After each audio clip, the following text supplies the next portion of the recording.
O rugpjūčio antrą savaitgalį visus benzingalvius sukvietė vienas didžiausių automobilių sporto renginių mūsų šalyje – Rokiškio Grand Rally. 9 kartą surengtose varžybose dalyvavo ne tik greičiausi Lietuvos ralio meistrai, bet ir jaunieji pilotai, kurie varžosi Lithuanian Rally Ford Trophy čempionate. Rokiškio ralis jiems tapo 4-ąją tarpinę sezono stotele. Ralio organizatoriai ir šį kartą nelaužė tradicijų surengdami ilgiausią čempionato etapą. Bendras ralio ilgis siekia net 140 km.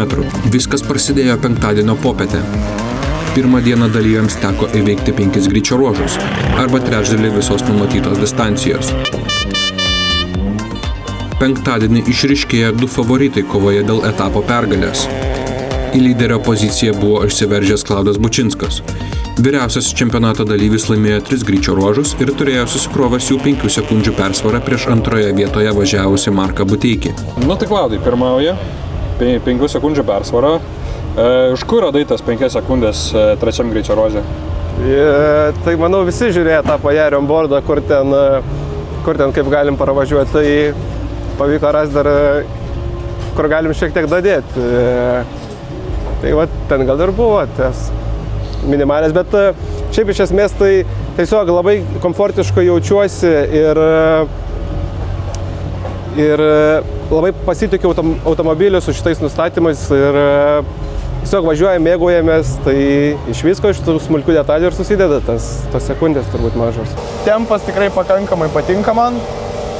Čia prieš tai gyriausi, kad setupas labai patinka, tai dabar gal šiek tiek turiu minusų, per kietas galas ir jisai labai nutempinėja, tai toks važiavimas toks kaip BMW. Bet šiaip rezume gerai, tempą atrodo turiu, tiesiog reikia tiksliau važiuoti. Kaip tas ilgasis greičio ruožas? Šiaip atrodė, kad myniau, ir mynėm. Vieną vietą ten tokią labai suklydau prieš labai ilgą tiesėje. Ten toks aštrus posūkis buvo ir išleidau ten galinį ratą stipriai už kelio ir ten buvo sukasta labai daug žvyro, tai mus pastabdė prieš tą tiesėje. Tai gal kažkiek ten praradom, bet šiaip Klaudas žiauriai šaunuolis atsuko tam greičio ruožį ir šitą atrodė irgi tikrai, kad myniau, bet Klaudas eina, šaunuolis.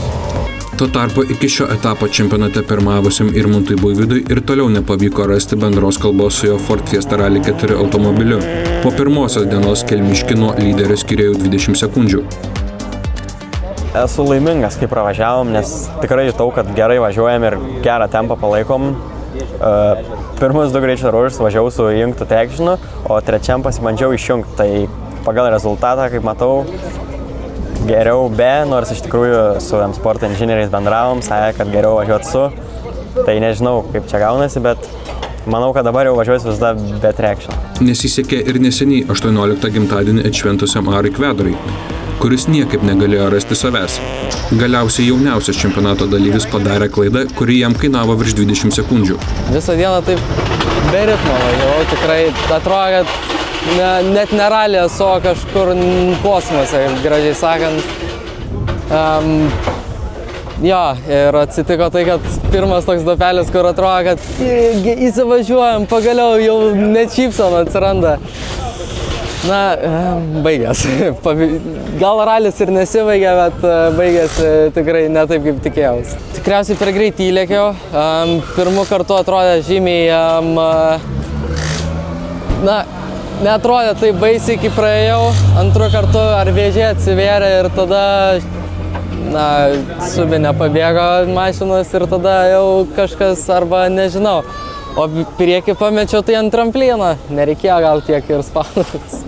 Deja, bet jau pirmąją dieną iš lenktynių buvo priverstas pasitraukti Justas Urbonas. Įvyko tokie įdomesnis įvykis, tai 4 ruože pasimetėm stenuškį ir lėkėm ir tada nepastebėjom, kad už krėsto bus tas toksai aštrus herpinas į kairę pusę ir užstrigom rychloj, žodžiu. Užstrigom, iš ten niekaip neišvažiavom, pradėjom gazuoti ir mūsų išstūmė gal koks 10 žmonių, bet kai stūmė, nežinau, čia susijęs su tuo į engine bay'ų labai daug žemių padavėm, tai nežinau, klausimas, ar nuo to čia atsitiko šitą nelaimę ar ne, bet važiuojant jau 5 greičio ruože dingo visa elektra, head unitas nusprogo nusprogo mygtukai ir realiai nematėm, kas vyksta su mašina, tai važiavom aklai. Mašina užsiveda stage'o mode, bet stage'o mode prisukti tiek daug kilometrų šiek tiek jau per daug, tai nusprendėm užbaigti savo lenktynės, nes perkaistų motoras. Tai žodžiu, tokios tokelės. Antroji ralio diena prasidėjo be didesnių intrigų. Visgi įpusėjant dienai Rokiškio ralis parodė savo tikrąjį veidą. Didysis lenktynių lūžis įvyko sudėtingiausiame ir ilgiausiame 9-ajame greičio ruože. Iki jo pirmavęs Klaudas Bučinskas prakirto priekinę ratą ir sugaišo virš minutės laiko. Sportininkas nusprendė rizikuoti, nekeisti rato greičio ruože ir važiuoti iki finišo. Nors toks sprendimas laiko prasme ir pasiteisino, tačiau važiuojant link finišo tik ant ratlankio buvo pažeista ir stabdžių sistema. Po finišo panevėžiečiai teko pasiraitoti rankoves ir skubiai tvarkyti automobilį. Netrukus po starto Markas Buteikis pasivijo konkurentą, tačiau Klaudas jo nepraleido, bei akmenimis apgadino Marko automobilio priekinį stiklą ir radiatorių. Naujasis ralio lyderis prarado apie 20 sekundžių, tačiau teisėjai jam grąžino laiką už pasivytą konkurentą trasoje. Ukmergiškiui ir jo komandai taip pat teko pasitvarkyti sugadintą automobilį. Važiavom keliu, buvo akmenuota danga ir kažkur prakirtom ratą, tiesiog turėjom slow puncture ir pajaučiau pakankamai greitai, bet jaučiau, kad tai nėra iki galo nuleistas tas ratas ir važiavom toliau. Jau į kairę pusę nebesuka mašina, bet link finišo pamačiau, kad pradėjo taškytis viskas. Po to jaučiau, kad jau nebėra net tos padangos, liko tik ratlankis, o iš ratlankio liko pusę ratlankio. Tai taip davažiavom. Iš vienos pusės labai liūdna ir gaila, kad taip nutiko. Kai, kaip sąlyginai, tiesiog nesėkmė turbūt, nes nežinau, nepadariau jokios klaidos, kad taip dėl ko tas atsitiko, bet iš kitos pusės esu labai laimingas, kad esam čia, nes manau tikrai galėjom jau po finišo ten pabaigti ralį ir arba net nedavažiavus finišo sustoti ir nebaigti Rokiškio ralį. Buvo tokių minčių važiuojant, jau kas čia bus, kai dingo stabdžiai. Bet panašu, kad tavo tas sprendimas nekeisti padangos greičio ruože pasiteisino, žiūrint į laiko prizmę. Galbūt pasisekė. Tai jo, kažko tragiško nepridarėm, pavyko viską susitvarkyti. Čia sakau, turbūt tiesiog pasisekė. Kai jau dingo stabdžiai viskas, tai jau galvojau, kad nepasiteisino šitas sprendimas ir rally finish. Taip, kiek žinau, dar ir konkurentas pasivijo aš galą ir... Jo, tai važiavau ir vis žvilgčiau į galą plačiuose vietose, ar nėra Marko. Vis nebuvo. Ir kai išvažiavom į siaurą vietą, pamačiau Marką. Ir buvo tokia vieta, kur siaura, ir aš biškį pasitraukiau į dešinę ir galvojau, jis tada tenais lenks, bet gal aš turėjau sustoti ir jį praleisti, nes nežinau, gal jis nenorėjo, kai aš važiavau lenkti, kad netaškyčiau daugiau akmenim, tai pamačiau, kad jis nelenkia, aš grįžau tada į vėžę, tai taip ir davažiavom. O iš pradžių Markas buvo piktas, po to susitaikėm ir viskas gerai. Tiesiog tokia ralio dalis, visi žino, kad šitas ralis yra labai sudėtingas. Labai gaila irgi Klaudo, kadangi turėjom labai gerą kovą ir tokią visiškai klaus, tai gaila, bet tiesiog dabar reikia išlaikyti.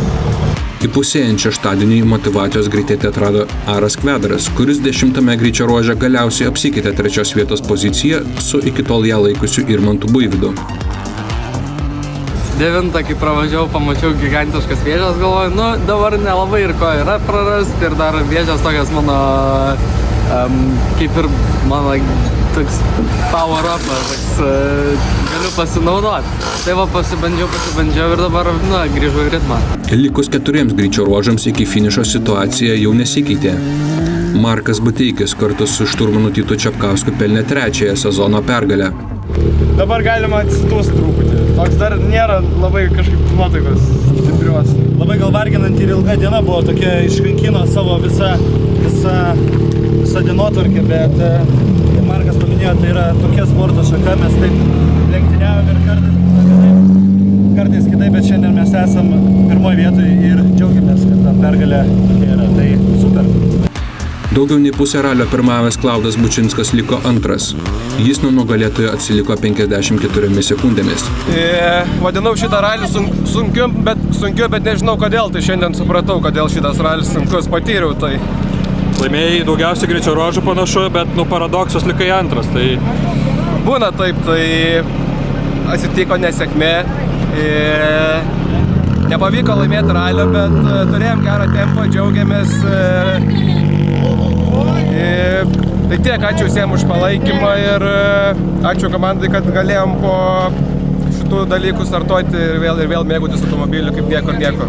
Trečias finišo linijoje kirto Aras Kvedaras, kuriam pritruko 5 sekundžių iki aukštesnės pozicijos. tai Arai, tai likai trečias, bet kažkaip visai patenkintas, ne? Jo, patenkintas. Svarbiausia, atvažiavom, dėkoju komandai, kad sutvarkė visą priekį. Laukiu kitų rašių, dar viską gali būti. Kaip matai savo situaciją čempionate dabar? Ramiai, nežinau, kaip bus, tai bus. Viščiukus, kai skaičiuosim paskutinę tapatės. Jo. Už podimo liko ir toliau su automobilio kaprizais bekovojantis Irmantas Buivydas, geros nuotaikos nestokojantis Erikas Valkeris, bei antrasias lenktynės savo karjeroje finišavęs Simonas Daužvardis. Po 4 etapų į lyderio poziciją sugrįžta Markas Buteikis.